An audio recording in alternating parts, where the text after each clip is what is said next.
Hello, and welcome to this week's Black Mental Health is Black Health. I'm your host, Bronwyn Lucas, the transformational therapist, here to help you think of ways to or develop ways to positively transform your life into a better something. Well, we always begin the show with some deep breathing. Why? We might need that moment just to decompress, a moment just to woosah. Deep breathing puts more oxygen in your brain, oxygen flowing through your body, and helps you um, just feel better. So let's take in some deep breaths. Are you ready? I'll say breathe in and I'll count to the count of four very slowly because I want you to breathe in as I count to the count of four. I'll be counting slow because I want you to breathe in and breathe out slowly. So let's get started. Breathe in, two, three, four. Breathe out, two, three, four. Breathe in, two, three, four. Breathe out. Two, three, four. One more in. Two, three, four. Out. Two, three, four. Just that moment of woosah to help you breathe and maybe feel a little better. I always like to remind you that's something you can do anytime, day or night, and sometime we might need it. Maybe you just need to woosah in the middle of the day. You're driving in traffic and it's more than you want. Take that time to just woosah and breathe. It's so good for you. Now, tonight's topic might have some of you needing to breathe as you listen in. I am planning for the show to be a little shorter tonight. We'll see how that works out. Because tonight, if you've seen the card, is all about family and forgiveness.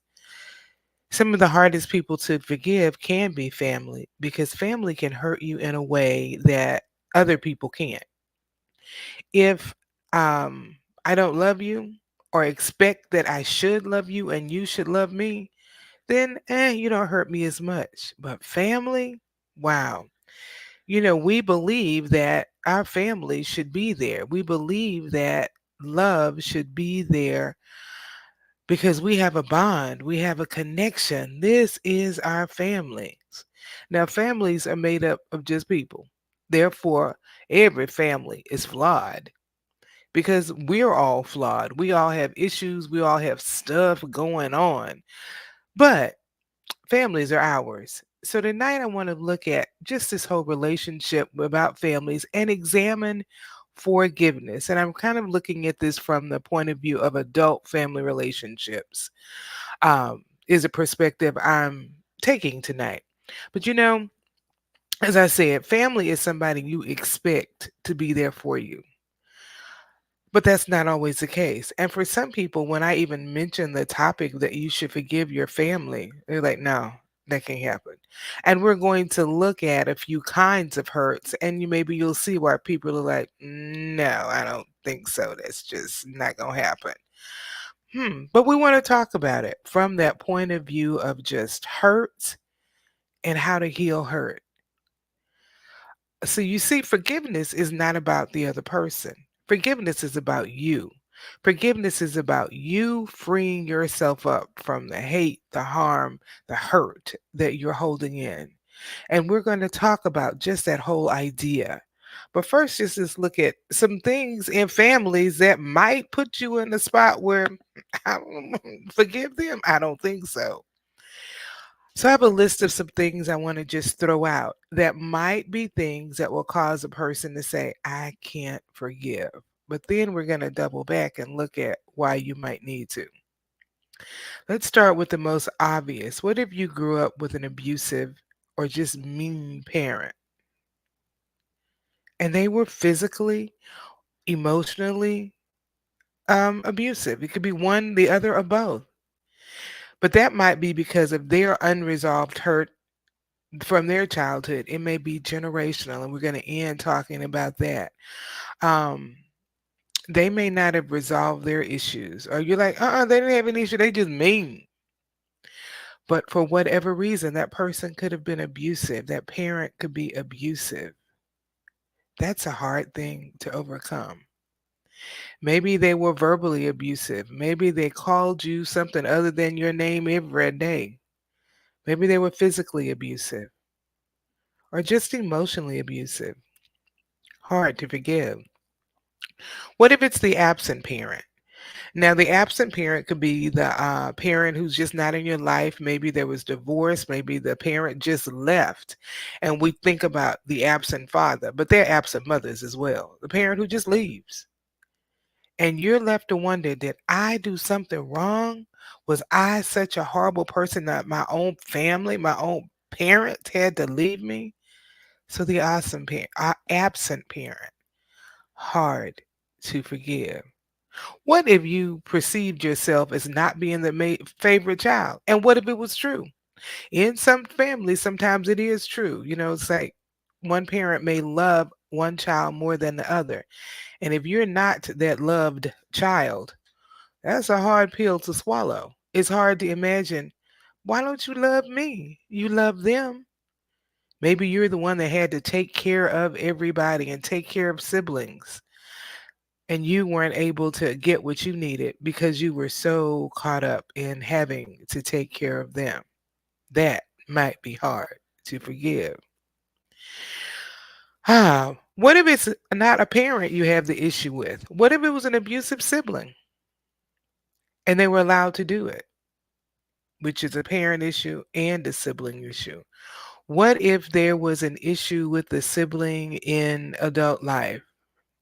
Some that I can think come to mind. What if your sibling married your ex and they started dating before you broke up? Kind of hard to do. So there's so many different types of things that can go awry when it's a sibling.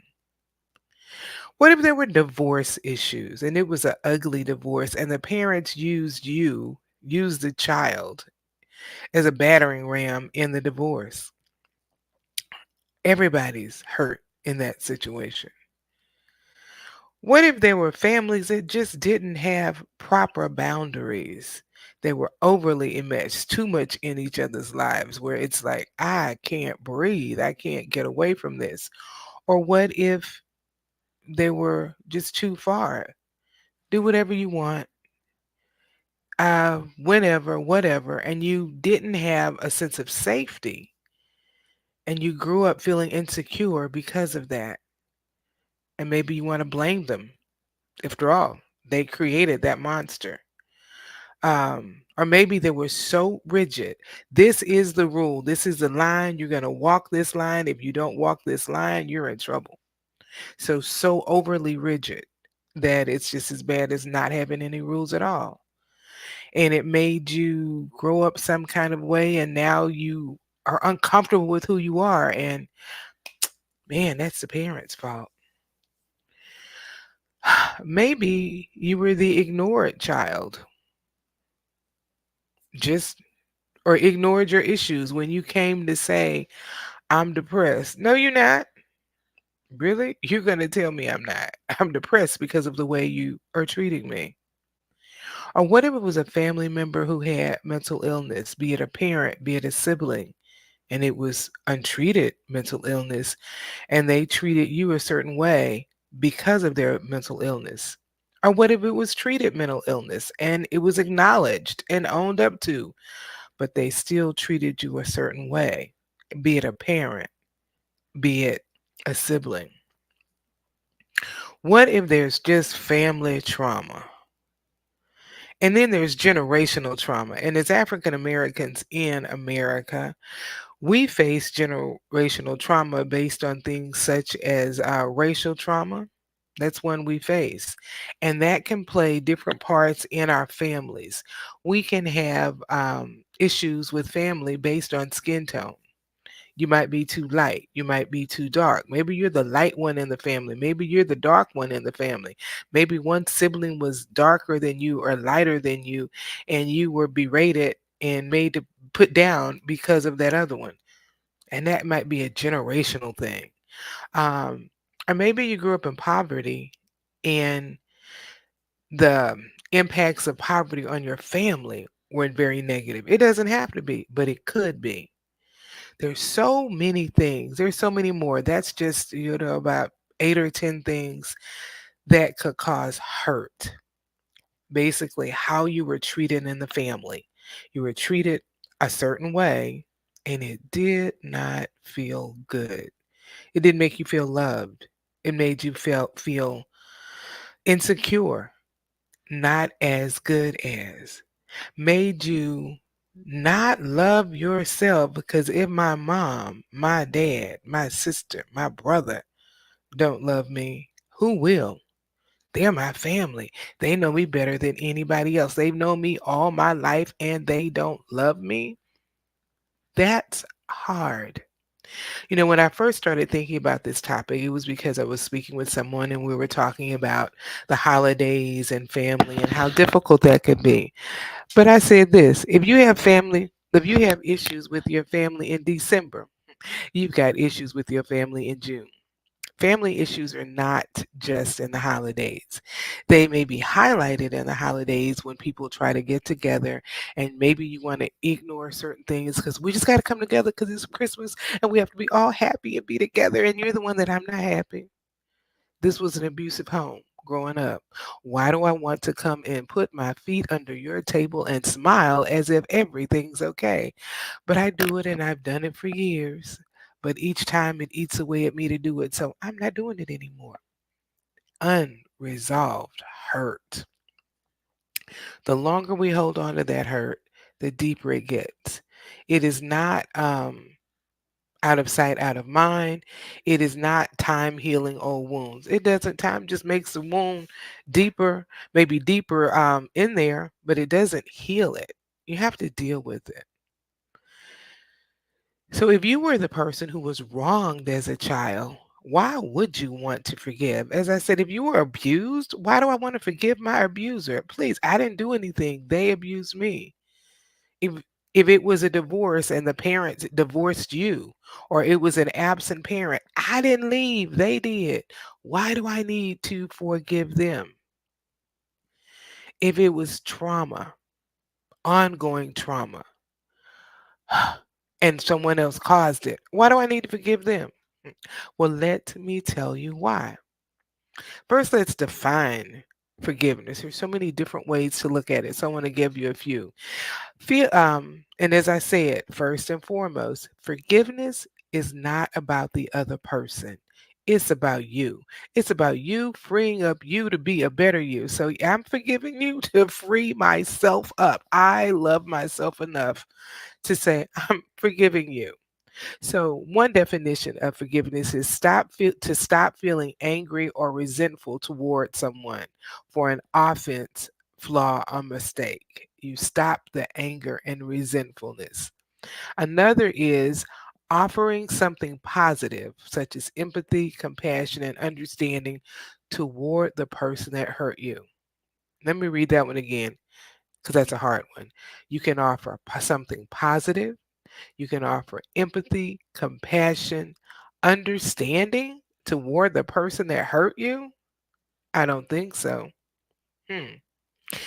That element makes forgiveness both a virtue and a powerful construct in positive psychology, saying, but I'm doing it for me. So even though you're offering them empathy, compassion, understanding, it's freeing you up. As I said, let's dive into that a little more. Forgiveness is about you. When you forgive somebody, you're not saying that what they did is fine. Oh, it's okay. No, by no means. You're not excusing them. What you are is saying that I am freeing myself up from the burden of holding on to this hurt, this pain. I'm allowing myself to begin the healing process because if you were hurt, you need to be healed. Think about it if it was a physical hurt.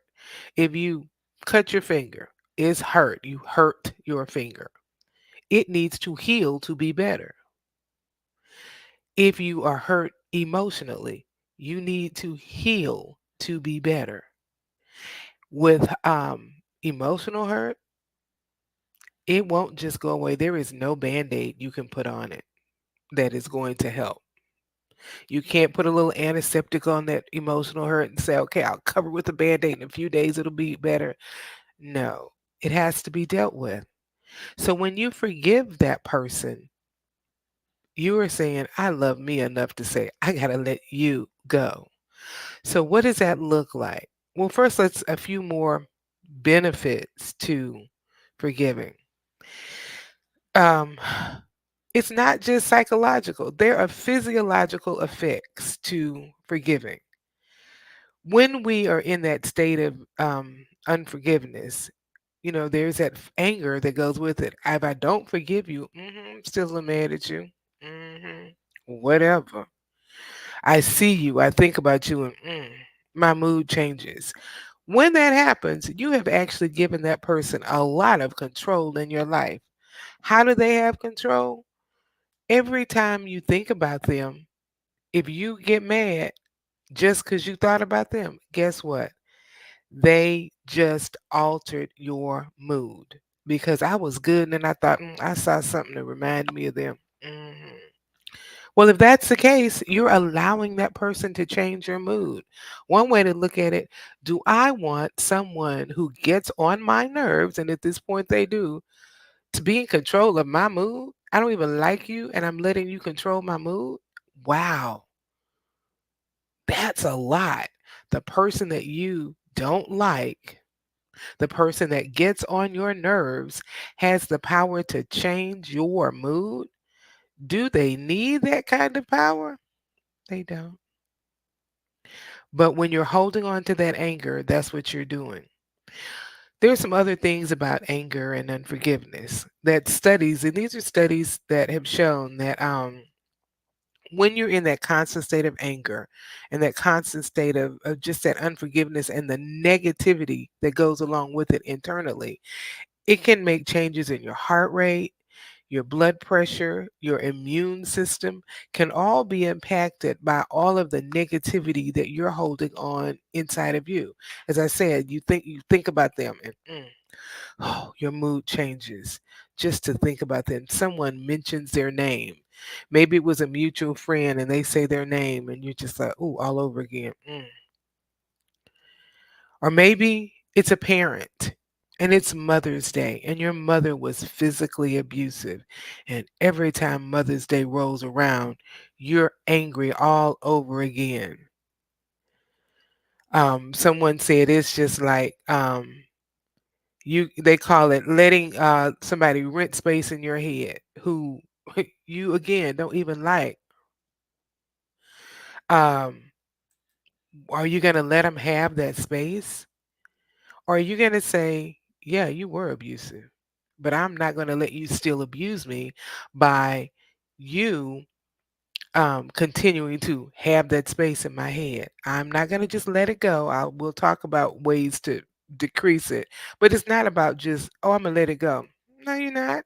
It may have been there for years. Maybe you were abused for years as a child, and as an adult, um, you're still feeling the hurt. The physical pain of that abuse may not be there, but the emotional is. So when you don't forgive, as I said, physically it's messing up you. Psychologically, that unforgiveness can lead toward depression as well. Some other things that can happen with holding all of this: heart disease, diabetes, and other conditions. Now, it's like, now how am I going to get diabetes from unforgiveness? Well, part of it is the unhealthy things you're doing to yourself.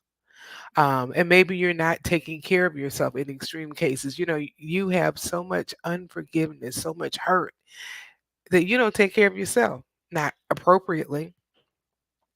I'll give you this example I use a lot, just about the negative feelings you have and negative energy, I like to call it. Let's say you walk into a room and it's a birthday party of a 1 or 2 year old. It's a baby, they're so cute, everybody's having a good time, and really that 1 year old birthday party is for the adults because the 1 year old has no clue, but everyone's having a great time and they're tearing open the gifts, they're eating the cake with their hand, and everybody just feels good in that environment because it's just a light, happy attitude, a light, happy atmosphere. That's situation one. Situation two, you walk into a room and people have been arguing. You think you hear arguing, and they stop and they just look at you. You see their faces. You feel the tension. Now, in situation one, you felt the joy.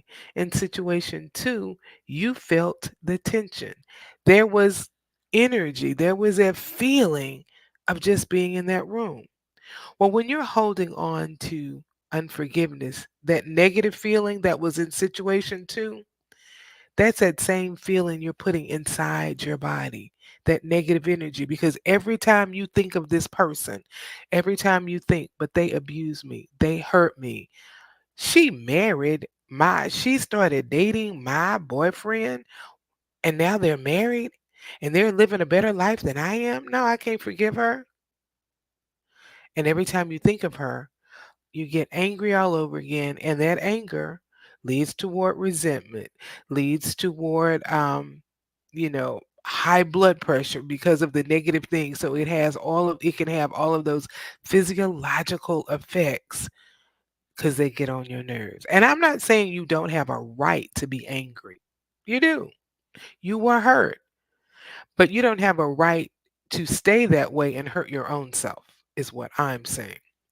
Um, and there are some situations where you may not even get the opportunity to have a discussion about forgiveness. Maybe they are so far out of your life that a conversation is not going to happen. That doesn't mean that you still don't need to forgive them. You still need to put yourself in a place where you can forgive them to what? Free yourself. They've gone on with their life. Typically, that person that you're holding on to all the anger, they're going on with their life. Even the abusive parent, they're going on with their life. Now, in some cases, the person is literally gone on and they're no longer alive. You can't go talk to them about forgiveness because they're physically not here, or the person is so far removed from your life, they're not going to have it. Or you might try to have that conversation and like, really, you still bothered by that? Totally discounting who you are, which was one of those things, in that list of they just don't see you. So what do you do then? Well, as I said, it is about you. So if you never have the opportunity to talk to them about forgiveness and saying, you know what, I forgive you for hurting me. And if you do make that call, what do you mean you forgive me for hurting you? They may say you sound silly. It may be it's mom growing up, you were an abusive mother. I still have the scars to show it, and I forgive you. Hmm. Fine, that's on you. What if they don't accept it? Or what if they do? And you forge a new relationship and you change the way family looks. Or what if it's just something someone said once that hurt so bad you couldn't let it go? And it's 10 years later. It was something a sibling said that hurt so deeply. And remember, they're going on with their life. They're living their life and um, don't even know they hurt you because you never said it. And 10 years later, you're still hurt by it. So maybe it's time maybe you talk to them, or maybe you say, I'm going to release myself from this pain. I am not going to let myself feel this pain anymore. I am going to move forward, whether you accept what I'm having to say or not. So some conversations are not to be had. The other part of forgiveness that some people think that, well, if I forgive them, that means they have to be in my life. No, they don't. Forgiveness doesn't mean that I forgive you and I take you back in my life. Let's say it was an abusive situation and you forgive the abuser because you don't want to hold that hate and that hurt in. and they still have the potential to be an abusive person, why would you continue that? No, this, as I said, is about you. And from a Christian perspective, forgiveness is about your relationship with God, not about your relationship with the other person. It is about you being forgiving because God has forgiven you.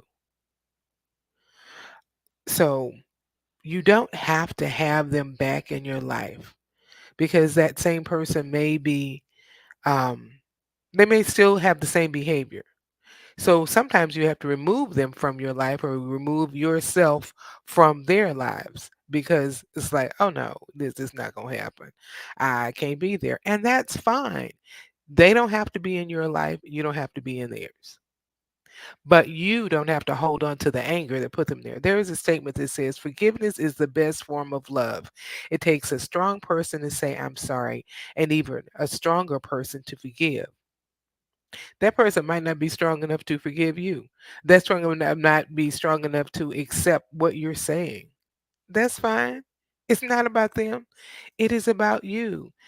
Be able to free yourself and say, I love me enough not to have this negative energy inside of me, like I talked about with the birthday party versus the angry couple. Which do you want inside of you? Which of those is going to generate better physical health for you? Because if you have all that negative energy, negative feelings inside of your body, that's where the headaches come in. That's where the blood pressure rising comes in and all the things that happen as a result of that domino effect.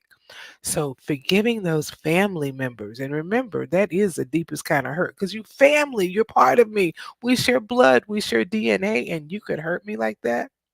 We share blood, we share DNA, and you could abuse me like that.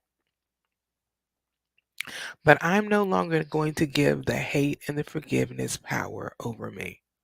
Not the other person, but the hate and the forgiveness. So how do you do that? One, you can develop some positive communication with this person. Now, here's the key. Positive communication in this sense also would include, but I'm not going to communicate with you because it's not going to be positive. I know I don't have the ability right now to communicate with you positively. So, you know what? We're just not going to communicate. I'm going to forgive you, but I'm not going to continue to engage in dialogue that is not going to help. Dialogue that's only going to hurt the situation. I'm not going to engage in that. Cool. So you decide that you want to do something different. Or you can decide, you know what? Maybe I had a little role in this and I need to change how I communicate.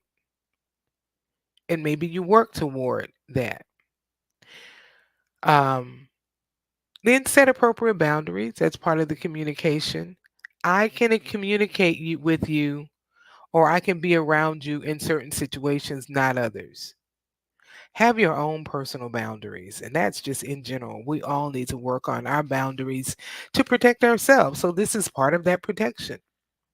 Another one is develop new norms for yourself. As I said, the norm might be, let's say it's a family member, and you know what? I can't do these family situations because they're going to be there. Okay, don't. Find a new way to manage life with those who you have in common. Figure out where you need to be. Forgive them. Maybe not put yourself in that same situation. Move forward and protect who you are. And over time, when you have forgiven them, you might find a way to be in their presence. Then I'm not saying have a relationship. I'm saying be in their presence. Totally different thing. But you do what you need to do to heal yourself, forgive them, and maybe you're going to be the person who's the model to help change some of the behavior they have. Now, before I told you we're ending early, but before I do, what if you're the person who was the offender? What if you know you've offended someone in your family? We're speaking just about family, and this could be anyone in general, but what if you were the offender? What if you were the abusive parent? What if you were the absentee parent? What if you were the parent who divorced the child and not just your mate? And you know that your actions negatively impacted them. And it's years later and you haven't talked. Do you have the ability to go and say, "Forgive me"? As I said, forgiveness is the best form of love. It takes a strong person to say, "Forgive me." Are you strong enough if you are the offender? What if you unknowingly offended a family member? Maybe it was a parent and your child feels offended. What can you do? Can you have a conversation?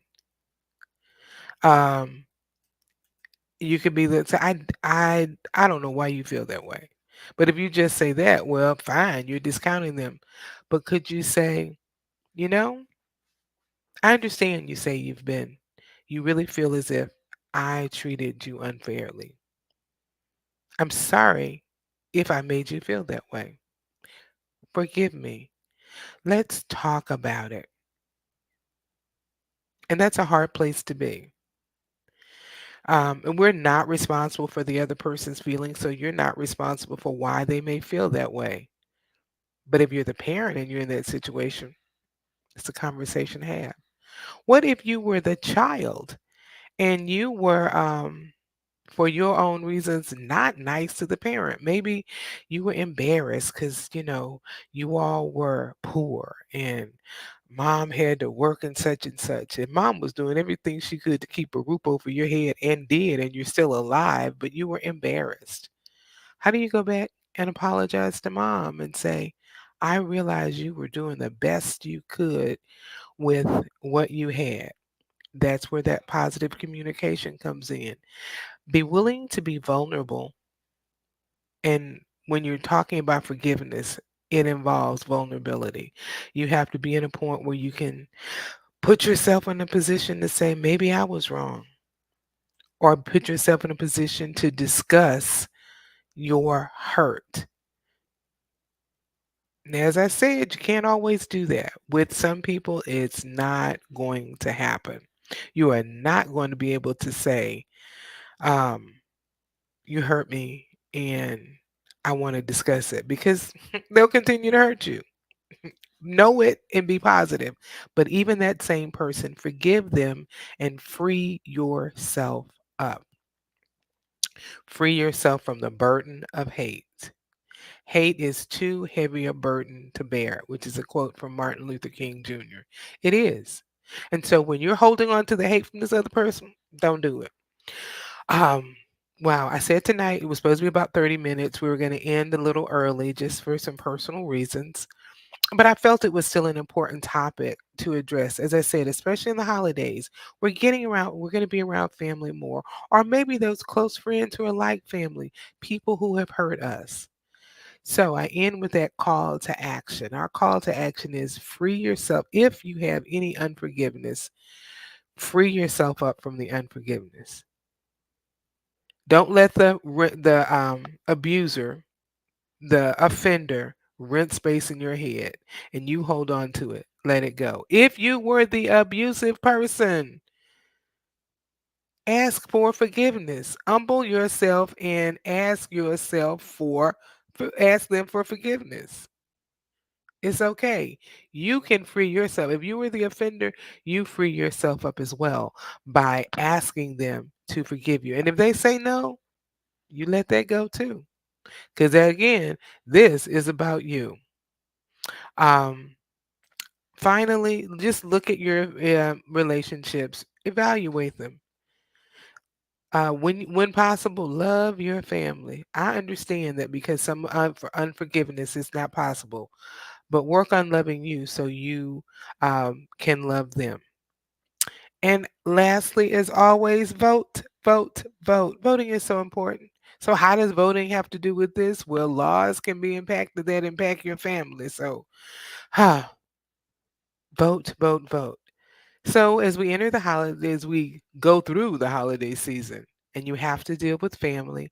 If it's not in a loving manner, if there's forgiveness that needs to happen, forgive.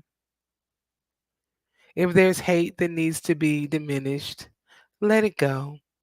Free yourself from the burden of hate. It's much too far, much to carry. Well, I am Bronwyn Lucas, the transformational therapist, here to help you become a better you. If you are in need of mental health help, reach out. My website is ablecc.org, and you can contact me that way. I might not be the therapist for you. I'll help you find someone who can help you. See you next week. Bye.